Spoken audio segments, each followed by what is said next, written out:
Now, when you see and observe everyone around you, everyone is trying to feel more normal, more experiences, more highs, recording more content, more of each and everything. I'm going to tell you to feel less, and I promise that is the most interesting thing you'll hear all week. Today, we are going to talk about boredom maxing. It is a term I want you to sit down with because it's going to sound like the opposite of everything you've been sold. And that's exactly why it works. By the end of this video, you'll have a challenge 1 week, 1 hour a day, a pen and a paper, and I genuinely think it's going to change something for you. This is the composed meal. Let's get into it. Now, number one, what I would like to discuss in this video is the dopamine trap. Let's start with something most people won't admit out loud: the traveling, the boozing, the smoking, the nights out, the constant moving around, hopping. For a lot of people, none of it is actually fun. It's an escape. And there's a difference. Fun, enjoyment leaves you energized. Escape leaves you drained, but at the same time wanting more, but for the wrong reasons. You know this feeling: you come back from a trip that looked incredible on paper, cost you money you didn't have, and somewhere in the return flight home, you realize you feel worse than when you left, when you started the journey. Not rested, not inspired, but just simply depleted. Ready to do it all once again as soon as possible because the real life, which you know, which is waiting for you, feels unbearable. That's not travel, that's frying your dopamine receptors and calling it living a life. Here's what actually happened. Your brain, after years and days of constant stimulation, the nights out, the Instagram stories, the Snapchat stories, the constant scrolling, always chasing the new high, the new experience, always chasing the last one, has recalibrated your brain. The baseline has shifted too high. Now, ordinary life doesn't register in your head and in your brain as enjoyable anymore. Not because ordinary life got worse, but because your brain got used to a level of input. You kept feeding it for years and years, and now it needs just that to feel normal. This is how people become addicts. Not dramatic movie style addicts, but just men walking through their daily life, watching for the next high, waiting for the next high, because the space in between feels nothingness. And here's the version of this nobody wants to tell you. This is one of the reasons why what I explained to you just now in the above explanation, most celebrities feel depressed. Now you must be wondering, why would a celebrity feel depressed? They have everything, the best of everything, the best of money, the best of resources, the best of fame, the best of name, everything. Then why does depression trigger in such people also, who are the most accomplished in their life on paper for the most of the part? Right? You must be wondering that. Not despite their success, because of the mechanism that comes with it. Likes go up, self-esteem goes up. Likes go down, some controversy happens, they crash. They are also the prisoners of dopamine, hostages to external stimuli, and their entire emotional life is outsourced to a number on the screen or to a news on the web. The more dopamine you expose your brain to, the more it needs it. That's not a moral judgment, that's how the hardware wiring works in our body. Now, coming to the question isn't that how you find a better high, the question is how you reset your entire central nervous system. Coming to the second section, travel as an escape versus travel as a discovery. Now, I want to talk to you about travel specifically because I think it deserves a proper conversation rather than just being, dumped with everything else. No. I'm not anti travel, or I'm not saying that you stop traveling, or I'm not saying that you should not go out anywhere. But what I'm telling you here is, what I'm explaining to you here is not using travel as an escape mechanism. Because there's a version of travel that actually works, that leaves you energized, that leaves you inspired, that leaves you a genuinely grown individual by what you see and what you experience. And then on the other hand, there's the Instagram version, which is just dopamine maxing with a passport and a visa. Here is what the second version looks like: fly somewhere beautiful, stay somewhere expensive, do the activities everyone does because they are on everyone's top 10 list, which you found on Google, Post each and every moment when you're outside doing something randomly each second.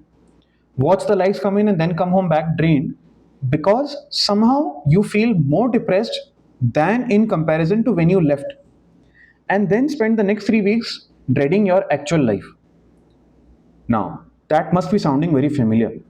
I'm not judging you, I'm describing the exact same pattern most people are caught in without even realizing. Even me myself was caught in this pattern. Now, here's the first version looks like, and I want you to picture this in your head as I speak it. Because this is what I am aspiring towards, and this is what I want you to aspire towards. Where are the random walks through a dark alley which is not on a map? Where are the conversations with the locals of that region using a translation application, fumbling through the language barrier and laughing about it with that unknown person? Where is telling the local girl next door that you've seen her somewhere before and taking her by the hand on an actual adventure throughout the streets you've never been down before? Where is staying still and dopa-mining for nothingness? Slow mornings, a walk with a pen and a paper and nothing to record except what you actually notice and writing that on a piece of paper. Entering a random shop and asking the owner about their story, not their Yelp rating, their actual real story. Learning about the history of a place, what it's been through, the struggles of their ancestors, and truly feeling the pain of it, becoming one with it, even for just an hour. Maybe that sounds slower. Maybe that sounds less exciting, less postable, less less trending. But that is the version of the story which will leave you full. That is the version of the travel which will leave you full, not empty. And here's the practical side of this that nobody talks about. Boredom maxing is cheaper on your pockets as well. You're not chasing the next expensive experience, you're extracting depth from what's actually already there. This is exactly what you can afford to travel more, both financially and energetically. When you stop traveling to escape and start traveling to discover something new, the test is simple. Do you come back energized and inspired, or do you come back dreading Monday? The answer tells you everything about how you have been doing it your entire life. Now, I would like to take some time and explain to you what is dopamining. Let me introduce you to a concept which I have termed as dopamining, and it is exactly what it sounds like. Instead of maxing out on dopamine, chasing it, consuming it, burning through it, you mine for it slowly, and gradually. In quiet places, in the ordinary moments, most people will scroll past without even thinking about it twice. Your brain is designed to find dopamine one way or the other. That's not optional. Dopamine isn't just triggered by pleasure, it is triggered by curiosity, by anticipation, by the feeling of noticing something you've never noticed before, all of which are available in a walk through your local part also if you recalibrate your nervous system to find them. This is the problem with most people. Their nervous systems aren't calibrated anymore. They have been trained to respond to loud inputs. So the quiet ones simply just stop registering. Boredom maxing is the answer to that. Boredom maxing is the recalibration of that exact aspect itself, what I told you just now, to register the quiet inputs, to register the finer things, to register the smaller things. A walk in the park, reading a book with no notification coming in. Here, even I would suggest switching off your phone. That would be even better. But if you just can't switch off your phone, you can keep it on silent. Just sitting and breathing. Take deep breaths, letting your thoughts arrive without chasing them. Having a coffee, building something you're genuinely passionate about with no audience watching. These aren't consolation prizes for people who can't afford a holiday. These are the activities that build something in a man, that build something in a man no amount of dopamine maxing ever does. Call it presence, call it depth, call it groundedness, whatever word you use, You know the man who has it when you meet him, and you can feel immediately when someone doesn't have it. The interesting thing about refusing to play a high stimulation game is that when it starts to happen after a week or so of doing it continuously, rigorously, and seriously, the ordinary life starts becoming interesting again. Not in a forced gratitude way, but in a genuinely interesting way. You start noticing things that walked past you for years on end. You start having thoughts that weren't even reactions to just the content someone else made. That is your brain dopamining. And once it remembers how, it won't forget until and unless you keep practicing what I am telling you in this video. Here's why, here is the reason why I am so bullish on boredom maxing. Right now, specifically, because it is the opposite of what the 99% people of the entire world population are doing as of now. Nobody is doing boredom maxing. Nobody is sitting down peacefully and thinking about their own thoughts, observing their own patterns, going out in a park, having a stroll. Nobody is doing that. Right now, everyone is just observed on making their Instagram look more aesthetic, look more happening, uploading more stories, uploading more content. Right now, everyone is chasing the next high, the new experience, the fresh experience, something new to post. Everyone feels vaguely anxious because they're not on some foreign remote island sipping margaritas on a beach. Or if they are, they're already thinking about the next travel destination. I'm telling you to dump all of that in the dustbin. Fuck that. I'm telling you to do the complete opposite. Refuse to play the Dopa-maxing game. Walk away from this game. Derive your dopamine from boring, mundane activities. A walk in the park, a book in the library, a coffee in a coffee shop, the stillness.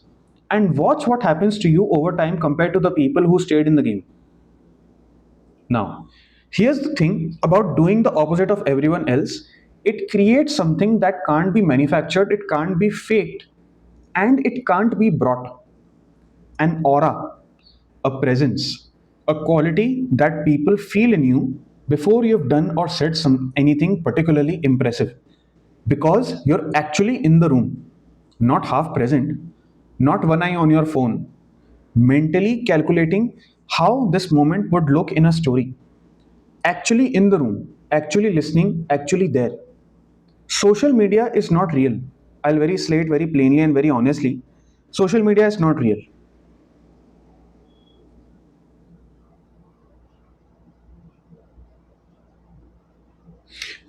It is only real if you acknowledge it to be. The man who has built his self worth on external validation is the man whose self worth fluctuates daily based on numbers which were designed to be addictive. The man who has opted out, on the other hand, exists in real life, and real life responds to that differently. When you do the opposite of what the 99% people are doing, you develop a strong aura that magnetically attracts everything good around in your life. But doing this takes something that's genuinely harder than grinding, the willingness to be bored when everything around you is loud. This is very, very hard. I'll repeat myself again. This takes something that's genuinely harder than grinding, the willingness to be boring when everything around you is loud. That takes actual balls. Now, the email theory. Let me tell you something what I did a couple of months back. This amuses me personally every time. These days, whenever I go out and whenever I see a good looking woman, I approach her, I talk with her, I chat with her, and if I feel the conversation has gone in a good manner, I just simply give out my email address instead of my phone number or Instagram or Snapchat or Facebook or any other credentials for that matter. I know how that sounds. And I'm not going to pretend I don't find the reactions hilarious myself. I'm always amusing myself, and that's the point. Some of the women are confused, some of them laugh, some of them look at me suspiciously like I'm an FBI agent. But almost all of them understand one thing immediately without having me to say it. This guy knows something that I don't. That's it. That's the whole effect. Not a technique, not a line, just the natural byproduct of a man who has genuinely opted out of the game where everyone else is still jumping through the hoops, still playing, still wanting to derive something out of it. It treats. People can feel when you're not chasing the same thing that they are chasing. And that's the quality, that quiet, unhurried, unbothered energy of what boredom maxing builds over time gradually. See, my friends, this will not happen in a day. This will not happen in 2 days. This will not happen in 4 days. It takes time. And you need to build this gradually until it stops being something you practice and starts being something you just are. Now, let me come to the challenge here. So, here's what I want you to do as a piece of action, an actual thing what you will be doing after going through this video. Delete all the social media apps from your phone, not forever, but for just 1 week. We'll start with 1 week here, then we can increase the number of days gradually. Every day for that week, go on a 1 hour walk in a nearby park. Take nothing with you except your pen and paper.